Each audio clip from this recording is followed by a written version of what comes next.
스코틀랜드 장로교회 목사인 윌리엄 시밍턴에게 예수 그리스도의 중보적 통치에 대해 배우기 위해 오신 여러분을 환영합니다.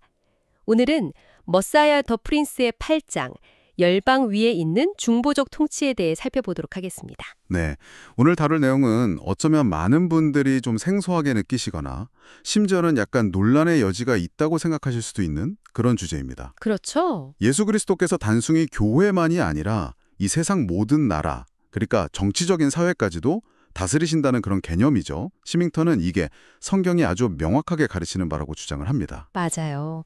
보통 그리스도는 교회의 머리시다. 이거는 뭐 익숙한데 그리스도는 국가의 왕이시다. 이러면 약간 고개를 갸웃하게 되죠. 네네. 오늘 저희의 임무는 바로 이 지점인 것 같습니다. 시밍턴이 말하는 중보적 통치. 이게 구체적으로 뭔지, 그리고 왜 그 통치가 교회의 울타리를 넘어서 세상 나라들에까지 미친다고 보는지, 그 근거는 또 뭐고, 오늘날 우리에게 어떤 의미가 있는지 좀 깊이 파헤쳐보는 겁니다. 맞습니다. 이게 중요한 이유는 만약 시밍턴의 주장이 옳다면 우리가 이 세상을 특히 정치나 사회를 바라보는 관점 자체가 완전히 달라져야 하기 때문이죠. 그렇군요. 그럼 먼저 중보적 통치라는 개념부터 좀 명확히 해야 할 것 같아요. 네, 여기서 중보적 통치라는 건 그리스도께서 하나님과 우리 인간 사이의 유일한 중보자로서 역할을 하시잖아요. 네.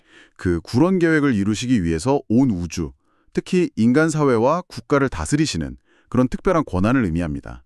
이건 하나님께서 창조주로서 본래 가지시는 어떤 통치권과는 좀 구별되면서도 또 연결되는 그런 개념이라고 할 수 있죠. 아, 구원 사역과 관련된 특별한 통치권이군요. 네, 그렇습니다.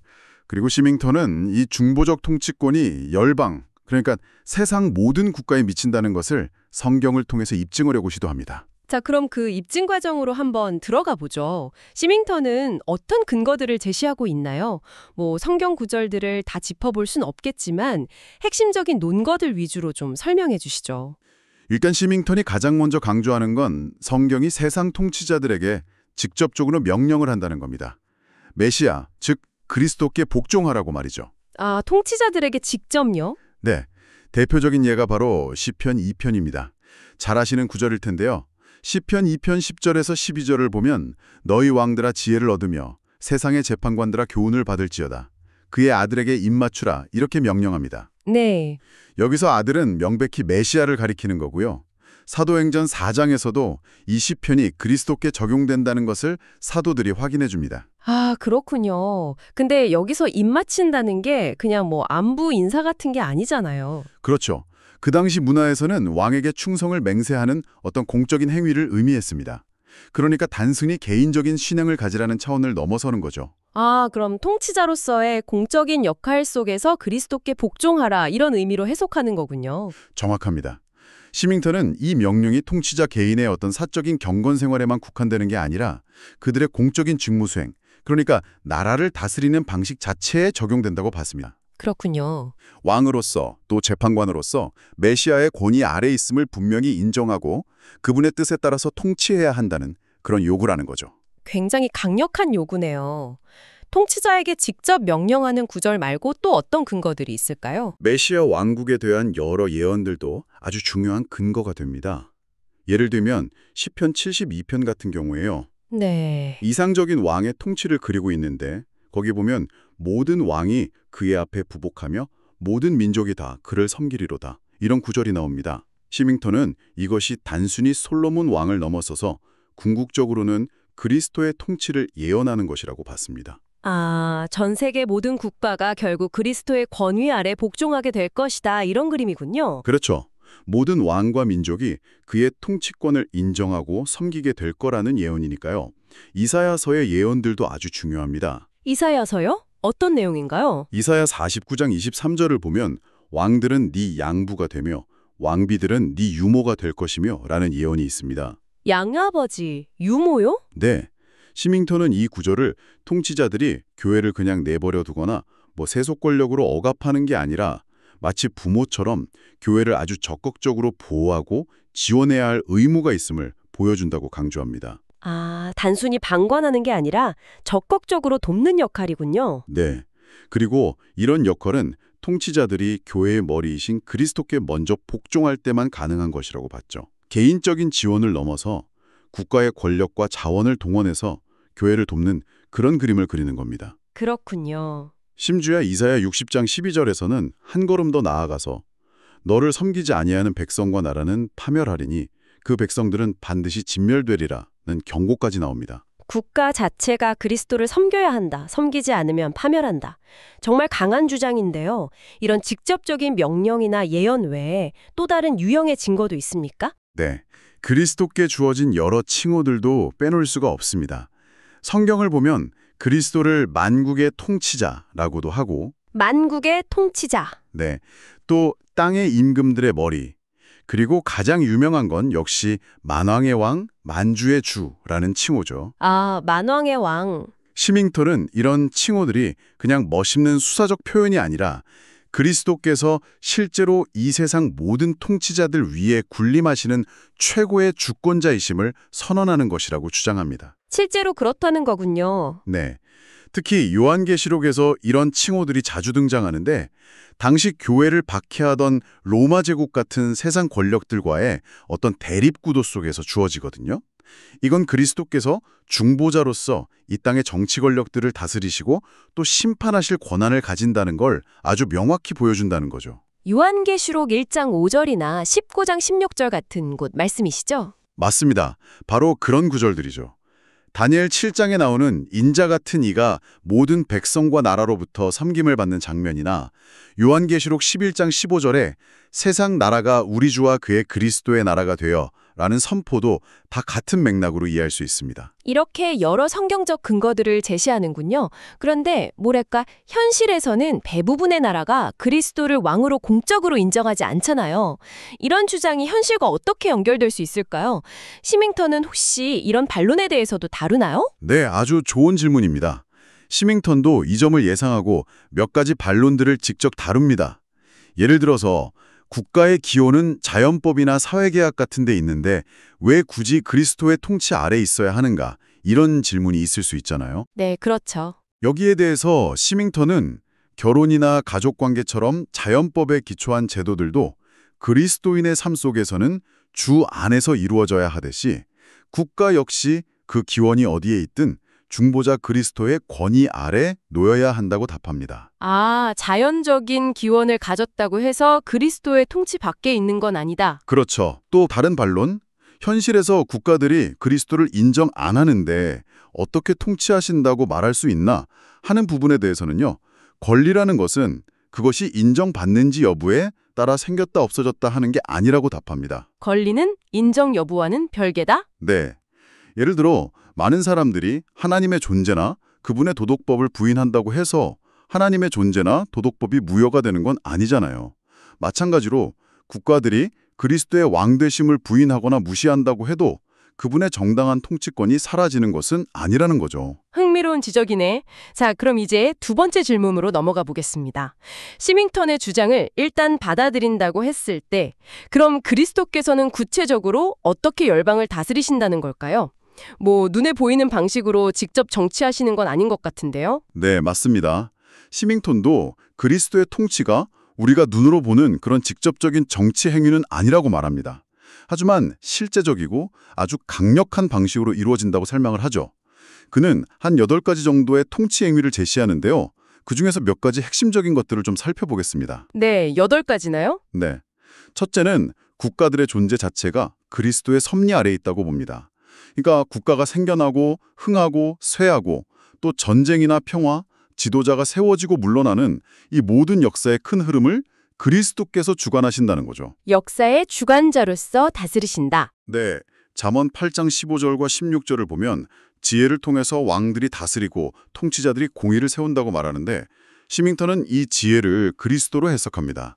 즉, 이 땅의 통치자들은 궁극적으로 그리스도의 권위 아래서 그분의 대리인, 로마서 13장에서 말하는 하나님의 사역자 역할을 감당한다는 겁니다. 알겠습니다.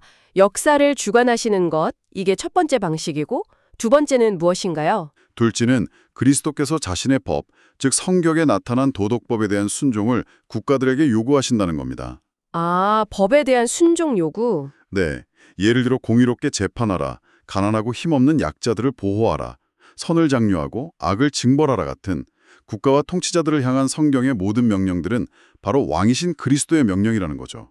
따라서 국가가 이 법을 무시하는 것은 곧 그리스도께 대한 반역 행위가 된다는 겁니다. 그런데 현실에서는 많은 국가들이 이 명령을 따르지 않지 않습니까? 심지어 교회를 핍박하는 경우도 있고요. 바로 그 지점이 세 번째 통치 방식과 연결됩니다. 시밍턴은 놀랍게도 그리스도께서 심지어 국가들의 반역이나 악행조차도 결국에는 자신의 선한 목적을 이루는 데 사용하신다고 말합니다. 악행까지도요? 네. 예를 들어 구약에서 아스루 제국이 타락한 이스라엘을 징계하는 하나님의 진노의 막대기로 사용되었던 것처럼 말이죠. 때로는 불의한 국가의 행동을 통해서 당신의 교회를 연단하시거나 혹은 더 악한 세력을 심판하시는 등 그들의 악을 통해서 결국 자신의 뜻을 이루신다는 겁니다. 물론 그 악을 행한 국가는 나중에 반드시 심판을 받게 되지만요. 악을 사용해서 선을 이루신다. 이건 정말 이해하기 어려운 통치 방식인 것 같은데요. 네 번째 방식은 뭔가요? 넷째는 그렇게 악을 행하고 반역하는 국가와 통치자들을 심판하신다는 겁니다. 요한계시록에서 어린 양의 진노라는 표현이 나오잖아요. 네, 무서운 표현이죠. 그것처럼 그리스도께서는 자신에게 반역하는 국가 권력에 대해서 공의로운 심판을 행하십니다. 이 심판은 역사 속에서 전쟁이나 기근, 전염병, 사회적인 혼란 같은 섭리적인 재앙의 형태로 나타날 수도 있고 또 마지막 날의 최종적인 심판으로 나타날 수도 있습니다. 시편 2편 9절에서 철장으로 그들을 깨트리신다고 말씀하신 것처럼 그분의 심판은 아주 엄중하다는 거죠. 심판을 통한 통치? 그렇군요. 그리고 또 어떤 방식들이 있을까요? 복음 전파나 교회와 관련된 통치도 있을 것 같은데요. 네, 맞습니다. 그게 이제 여섯 번째와 일곱 번째 방식인데요. 여섯째는 모든 민족에게 복음이 전파될 수 있도록 길을 여시고 또 성공하게 하신다는 겁니다. 너희는 가서 모든 민족을 제자로 삼으라는 그 지상대 명령이 있잖아요. 네, 마태복음 28장이죠. 네, 그 명령은 바로 만국의 왕이신 그리스도의 권위에 근거하기 때문에 복음을 전하는 사람들은 그분의 대사로서 어떤 나라든 들어갈 권리가 있다는 겁니다.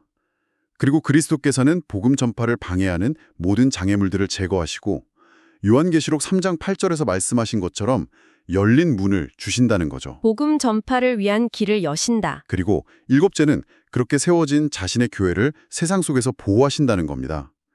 세상의 정치체제는 본질적으로 교회를 위협할 수 있는 힘을 가지고 있잖아요. 하지만 만국의 통치자이신 그리스도께서 교회를 안전하게 지키고 보호하시는 방패가 되어주신다는 거죠. 그분의 통치가 없다면 교회가 세상 속에서 순수성을 지키면서 생존하기 어려울 것이라고 시밍턴은 봅니다. 마지막 여덟 번째는 뭔가요? 여덟 번째는 궁극적으로 세상 나라들의 본질과 체제를 완전히 병화시키실 것이라는 점입니다. 지금은 많은 나라들이 그리스도께 적대적이거나 무관심하지만 이사야 49장이나 요한계시록 11장 같은 성경 예언대로 장차 국가들은 하나님의 말씀을 기초로 삼고 그리스도의 영광을 최우선 목표로 삼게 될 거라는 거죠. 이 놀라운 변화는 오직 만국의 통치자이신 그리스도만이 이루실 수 있는 일이라고 시밍턴은 강조합니다. 정리해보면 그리스도께서는 역사를 주관하시고 자신의 법을 요구하시며 심지어 악을 통해서도 선을 이루시고 악한 국가는 심판하시고 또 복음 전파와 교회를 위해서 길을 열고 보호하시며 궁극적으로는 국가 자체를 변화시키심으로써 열방을 다스리신다. 이렇게 요약할 수 있겠네요. 상당히 포괄적인 통치 개념입니다. 네, 그렇습니다. 자, 그렇다면 이제 마지막 질문으로 넘어가야 할 것 같습니다. 만약 시밍턴의 주장처럼 국가가 그리스도의 통치 아래에 있다면 그렇다면 국가는 그분께 어떤 의무를 가지게 될까요? 시밍턴은 국가의 책임을 어떻게 설명하고 있는지 궁금합니다. 네, 시밍턴은 국가가 단순히 어떤 세속적인 기구나 조직이 아니라 하나님 앞에서 도덕적인 책임을 지는 주체라고 봅니다. 따라서 중보자이신 그리스도께 여러 가지 중요한 의무를 진다고 주장하는데요. 어떤 의무들인가요? 그중 가장 근본적이고 첫 번째 의무는 국가의 모든 제도와 활동에 있어서 그리스도의 영광을 최우선으로 고려해야 한다는 것입니다. 그리스도의 영광을 최우선으로. 네, 단순히 국민의 복지 증진이나 사회 질서 유지, 국익 추구 이런 걸 넘어서서요. 국가가 법률을 제정하든 정책을 수립하든 관리를 임명하든 그 모든 결정의 궁극적인 목적이 만왕의 왕이신 그리스도의 영광을 드러내는 것이어야 한다는 거죠. 다니엘서에 나오는 느부갓네살 왕이나 벨사살 왕 이야기가 이 의무를 소홀히 했을 때 어떤 결과가 오는지를 보여주는 엄중한 경고라고 시밍턴은 지적합니다. 국가 운영의 목적 자체가 완전히 달라져야 한다는 거네요. 그럼 두 번째 의무는 무엇인가요? 두 번째는 국가 운영의 최고 기준을 인간의 이성이나 양심, 여론이나 정치적인 편의, 심지어 자연법만으로는 충분하지 않고 그분의 법, 즉 성경에 두어야 한다는 것입니다. 아, 성경을 국가 운영의 최고 기준으로 삼아야 한다. 네. 정치, 경제, 사회, 법률 등 모든 영역에서 성경의 원칙과 교훈, 또 사례들을 최고의 지침으로 삼아야 한다는 주장입니다. 이건 구약의 이스라엘에게만 해당되는 특별한 요구가 아니라 신명기 4장이나 17장 같은 곳에서 볼 수 있듯이 신약 시대를 살아가는 모든 국가에도 적용되는 보편적인 도덕적 원칙이라고 시밍턴은 강조합니다. 특히 십계명 전체, 그러니까 하나님과의 관계를 다루는 첫째 돌판의 계명들까지도 국가가 지켜야 할 기준으로 제시합니다. 와, 이건 정말 현대사회에서는 받아들이기 쉽지 않은 굉장히 논쟁적인 주장이 될 수 있겠는데요. 다원주의 사회에서 특정 종교의 경전인 성경을 국가 통치의 기준으로 삼는다는 게 현실적으로 가능할까요? 네, 물론 시밍턴 시대에도 이미 그런 반론들이 있었습니다. 하지만 시밍턴은 하나님께서 이렇게 명확하고 완전한 계시의 말씀을 우리에게 주셨는데 국가가 여전히 더 어둡고 불완전한 자연의 빛, 그러니까 인간의 이성이나 양심만을 따라서 통치하려고 하는 것은 불합리하다고 반박합니다. 계시가 있는데 왜 불완전한 것만 따르냐는 거군요. 그렇죠. 물론 구체적으로 어떻게 적용할 것인가 하는 문제는 아주 신중한 지혜가 필요하겠죠. 하지만 원칙적으로는 성경, 특히 십계명과 같은 도덕법들이 국가의 법과 정책의 기초가 되어야 한다고 본 것입니다. 알겠습니다. 그렇다면 당연히 지도자를 뽑는 기준도 달라지겠네요. 네, 맞습니다. 그게 세 번째 의무와 연결되는데요. 통치자를 선택하고 임명할 때 성경이 요구하는 도덕적 그리고 종교적 자격까지도 신중하게 고려해야 한다는 것입니다. 종교적 자격까지요? 네. 시밍턴은 출애굽기 18장 21절이나 사무엘하 23장 3절 같은 구절들을 근거로 통치자에게는 능력과 지혜뿐만 아니라 진실함과 청렴함, 정의와 자비, 그리고 무엇보다 하나님을 경외하는 신앙심이 필수적이라고 강조합니다. 하나님을 경외하는 신앙심. 네. 그래서 그는 당시에도 있었던 인물보다는 정책이라는 구호를 아주 강하게 비판합니다. 아무리 정책이 좋아 보여도 지도자 자신이 무능하거나 부도덕하거나 혹은 명백하게 반기독교적인 인물이라면 공직에 부적합하다고 주장하는 거죠. 느헤미야가 하나냐라는 사람을 예루살렘 책임자로 세운 이유가 느헤미야 7장 2절에 보면 그는 충성스러운 사람이요 하나님을 경외함이 무리 중에서 뛰어난 자였기 때문임을 상기시키기도 하고요. 그렇군요. 이것은 동시에 유권자들에게도 중요한 책임을 시사하는데요. 개인적인 선호나 이익을 따라서 투표할 것이 아니라 이런 기독교적인 원칙에 따라서 지도자를 분별하고 선택해야 할 책임이 있다는 거죠. 자격 있는 지도자를 세우는 것. 그리고 네 번째 의무는 무엇일까요? 네 번째는 그렇게 성경적인 자격을 갖추고 합법적으로 세워진 통치자들에게는 시민들이 그리스도를 존중하는 마음으로 또 양심에 따라서 복종해야 한다는 것입니다. 로마서 13장 1절에서 7절이 말하는 그 복종이죠. 단순히 처벌이 두려워서가 아니라 그 권세가 궁극적으로 하나님으로부터 왔음을 인정하고 그 권위를 통해 다스리시는 그리스도를 존중하는 마음으로 자발적인 순종을 해야 한다는 겁니다. 여기에는 통치자에 대한 존경 표현, 세금 납부의 의무, 또 통치자를 위한 기도의 의무 같은 것들이 포함됩니다. 그런데 만약에 통치자가 폭군이거나 아니면 아주 부당한 법을 만들어서 시행한다면 그때는 어떻게 해야 하나요? 그때도 무조건 복종해야 할까요? 그 점은 시밍턴이 아주 명확하게 선을 긋습니다. 로마서 13장에서 말하는 복종 명령은 그 권세가 하나님의 사역자로서 선을 장려하고 악을 징벌하는 그런 정당한 권위에 대한 것이지 네로 황제 같은 폭정이나 명백히 부도덕하고 반기독교적인 정권에 대한 맹목적인 복종을 의미하는 것은 아니라고 해석합니다. 아, 무조건적인 복종은 아니군요. 네, 따라서 그런 정권 안에서 살아가야 할 때에는 사회 질서를 위해서 불가피하게 따라야 하는 부분이 있다 하더라도 그 정권 자체를 하나님께서 세우신 정당한 통치로 인정하거나 도덕적으로 승인해서는 안 된다고 강조합니다. 심지어 만약 그런 부당한 권력이 옳은 일을 명령한다 하더라도 그것은 그 명령 자체의 거리 때문이 아니라 그 행위 자체가 본질적으로 하나님의 법에 맞기 때문에 행해야 한다는 아주 중요한 구분을 제시하기도 합니다. 굉장히 중요한 구분이네요. 자, 이제 마지막으로 시밍턴이 제시하는 국가의 의무 중에 좀 독특한 것이 있다고 들었는데요. 국가 언약이라는 개념, 맞죠? 네, 맞습니다. 5번째 의무로 제시되는 것이 바로 국가 언약, National Covenanting입니다. 좀 생소하실 수도 있는데요. 네, 저도 처음 들어보는 것 같아요. 이건 국가가 공식적으로 공인된 대표자들을 통해서 예를 들면 법 제정이나 국가적인 선언 같은 그런 공적인 방식으로 그리스도의 왕 되심을 국가 차원에서 인정하고 그분께 국가적으로 헌신과 충성을 서약하는 행위를 의미합니다. 국가 전체가 그리스도께 충성을 서약한다고요? 네.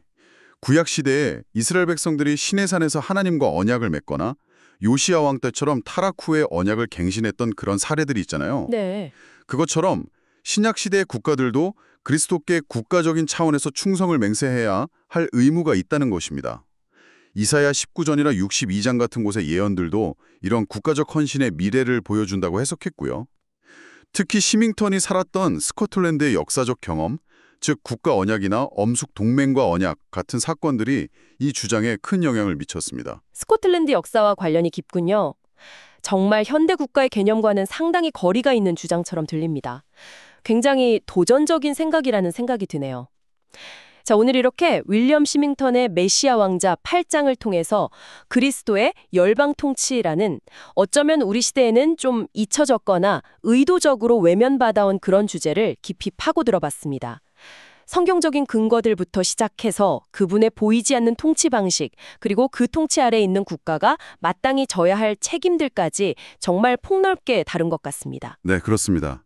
시밍턴의 주장은 단순히 19세기 스코틀랜드의 어떤 신학적인 논쟁거리에 머무는 것이 아니라 오늘날 우리가 신앙과 정치, 또 교회와 국가의 관대를 어떻게 이해하고 설정해야 하는지에 대해서 아주 근본적인 질문들을 던지고 있다고 생각합니다. 그렇죠. 국가의 궁극적인 목적은 과연 무엇인가?